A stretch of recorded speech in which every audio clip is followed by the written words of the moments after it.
Bienvenue dans Je dis tout aux usagers, le rendez-vous dédié à celles et ceux qui œuvrent chaque jour pour les usagers. Patients, résidents, accompagnants, aidants, ce podcast est pour vous. Plongez au cœur d'une maison des usagers où la santé se raconte et se partage autrement. Installez-vous confortablement et préparez-vous à découvrir des témoignages inspirants et des perspectives nouvelles. Je dis tout aux usagers, le podcast où la parole des usagers prend toute sa valeur. Aujourd'hui, nous allons à la rencontre de Joseph Picard pour mieux comprendre le fonctionnement de l'Association française des diabétiques et découvrir son parcours inspirant. Pourquoi s'être engagé? Quels défis rencontre-t-il? Et surtout, quelles actions propose l'association pour accompagner au mieux les usagers? Dans cet épisode, nous plongeons dans l'univers de Joseph Picard pour explorer son parcours et comprendre comment sa voix contribue au parcours de soins des usagers. Bonjour Philippe. Bonjour Nora. Alors partons à la découverte des origines de cette association, ses actions concrètes et les défis rencontrés au quotidien. Bonjour Joseph. Bonjour. Alors, vous êtes notamment infirmier de formation, président de l'Association française des diabétiques du 62, Béthune, et représentant des usagers au sein du centre hospitalier de Béthune-Beuvry et également patient expert dans un service de soins. Joseph, est-ce que vous pouvez nous parler un peu de votre parcours personnel, professionnels qui vous ont amené au sein de l'Association française des diabétiques? Alors, en 2010, on m'a découvert un diabète et après je suis rentré en contact avec une dirigeante de l'Association française des diabétiques de Béthune qui m'a demandé en tant qu'infirmier si je pouvais leur donner un petit coup de main. Puisque pour faire les glycémies, il faut être diplômé d'État. Donc comme je suis infirmier diplômé d'État, je leur ai dit oui et puis je suis rentré dans l'association. Ce contact, c'est pas facile. Vous l'avez eu, ce contact? Vous êtes allé dans une association? Vous l'avez vu dans une opération? Comment vous avez fait? J'avais été invité par Madame Dupier, qui était la première présidente de l'association, sur le marché de Béthune, où il faisait une action de recherche de glycémie pour voir un petit peu les gens qui sont susceptibles d'être diabétiques. D'accord. Et comment vous êtes arrivé à cette présidence, puisque vous étiez un membre et ensuite devenu président? Comment avez-vous fait? Quelle était l'évolution au sein de cette association pour arriver à la présidence? Ah, malheureusement, Madame Dupier est décédée, donc avait été remplacée par Monsieur Henri Psyborowski, qui, suite à des ennuis de santé, on va dire, a voulu se dégager un petit peu du temps pour lui-même. Donc l'association m'a demandé de prendre la présidence.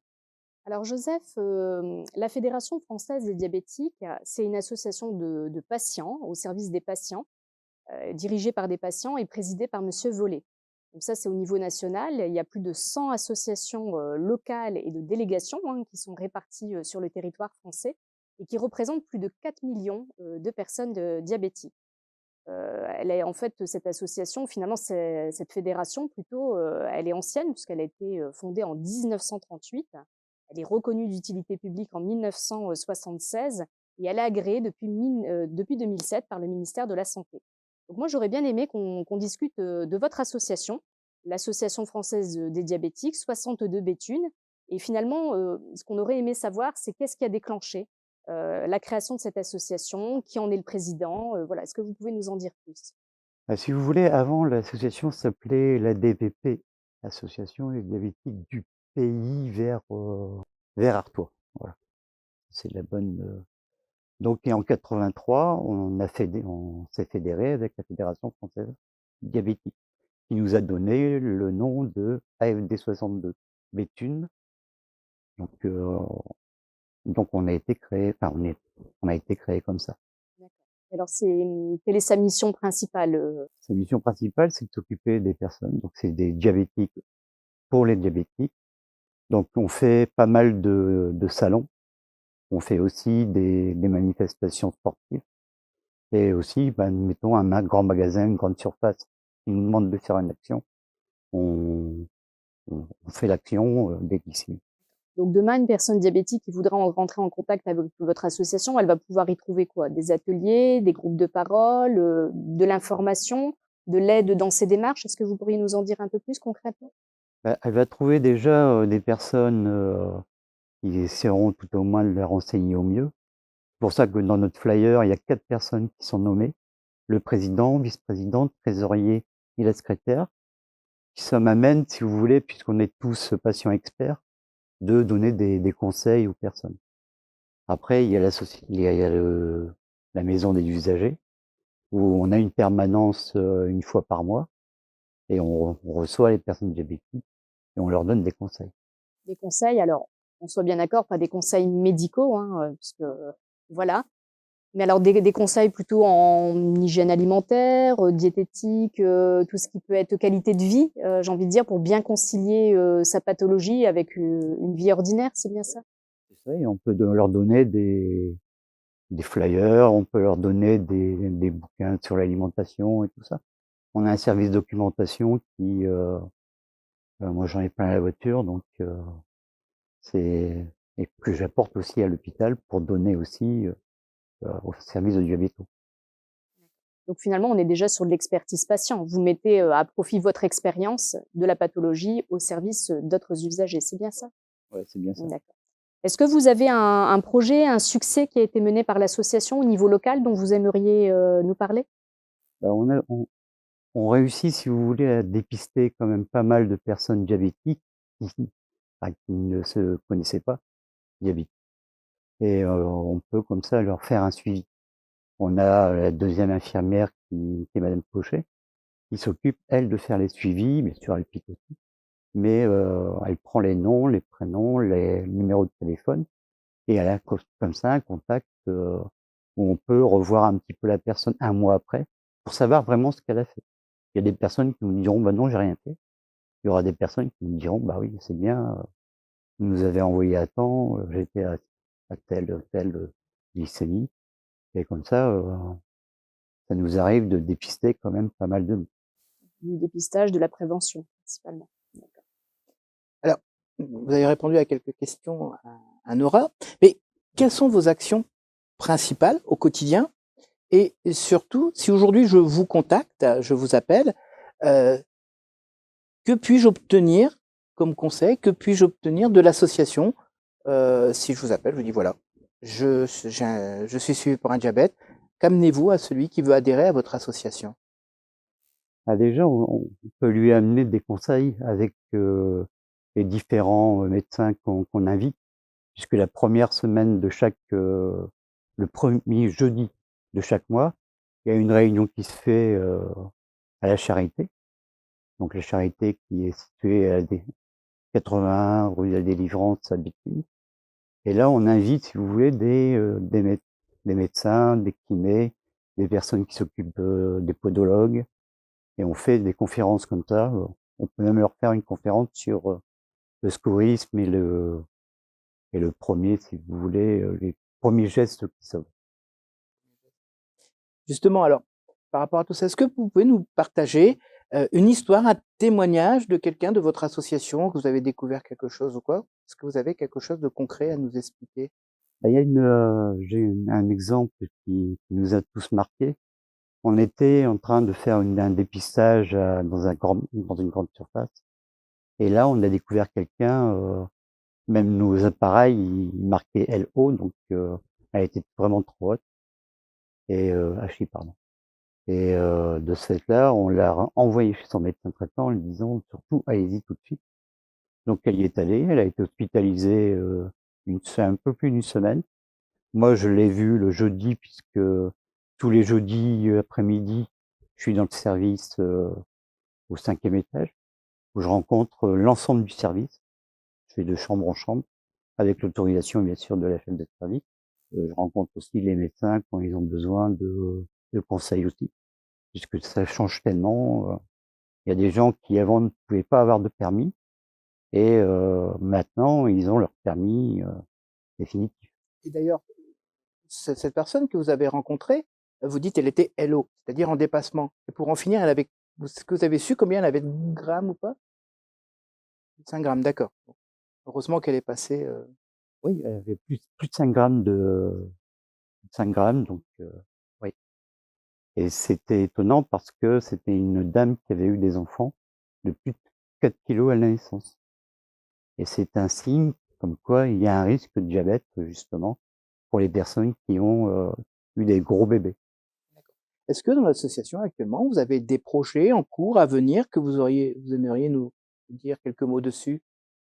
Bah, les projets, c'est toujours à peu près les mêmes. On est invité dans des salons. Donc là, prochainement, c'est un salon à Billy-Berclau, oui.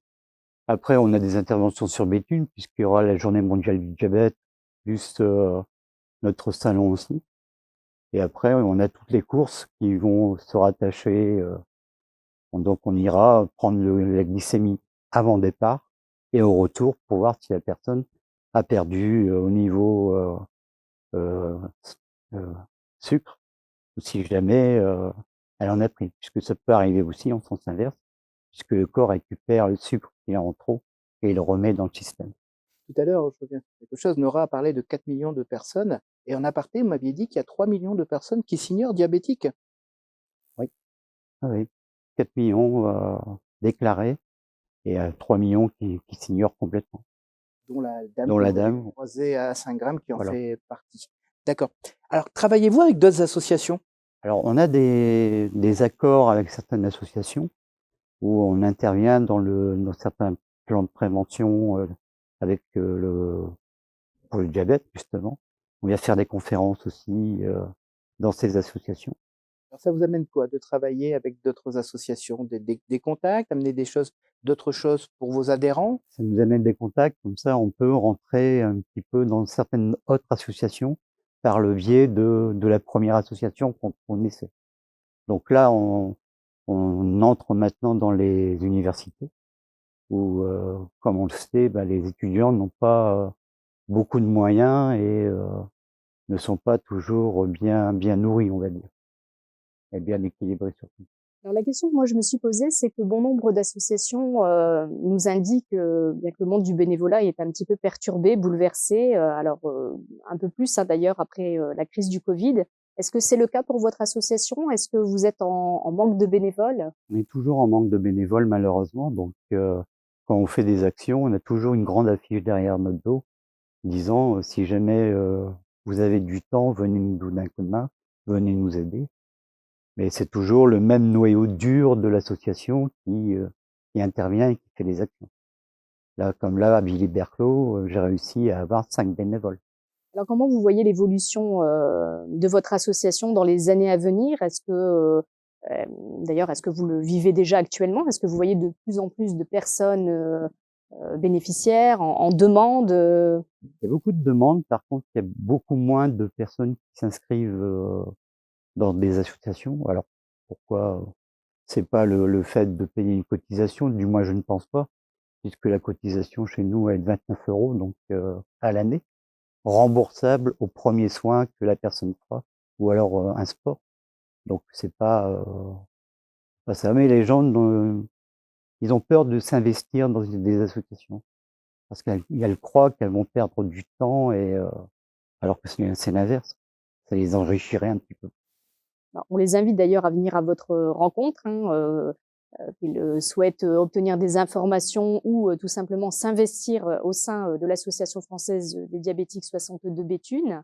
Alors d'ailleurs, comment nos auditeurs peuvent-ils venir à votre rencontre s'ils souhaitent venir échanger avec vous? Alors nous avons la permanence à la maison des usagers le 3e jeudi le matin. On a aussi des flyers sur le site internet de l'association. Là, il suffit simplement de taper AFD 62 Béthune et c'est le premier sur Google, c'est le premier qui sort. Donc vous avez toutes les informations à l'intérieur, vous avez toutes nos actions et en plus vous aurez les photos aussi de tout ce qu'on peut faire à côté. Une belle vitrine de toutes les actions qui sont réalisées par l'association. Eh bien, merci Joseph, merci d'avoir partagé votre expérience avec nous. Merci Philippe. Et merci à vous, chers auditeurs, de nous avoir écoutés. On se retrouve bientôt pour un nouvel épisode dans Je dis tout aux usagers. Et voilà, notre exploration touche à sa fin. Nous espérons que cet épisode vous a inspiré et donné envie d'en apprendre davantage sur l'engagement au service des usagers. Au-delà de la maladie, il est possible de devenir un acteur clé du changement et de la solidarité. Retrouvez le calendrier des permanences et des événements de la Maison des Usagers du Centre Hospitalier de Béthune-Beuvry sur la page internet ou les réseaux sociaux de l'établissement, Facebook et LinkedIn. Merci d'avoir été à l'écoute de Je dis tout aux usagers. N'hésitez pas à partager cet épisode autour de vous et à nous laisser vos impressions. Et surtout, restez connectés pour de nouveaux témoignages et récits inspirants. À bientôt!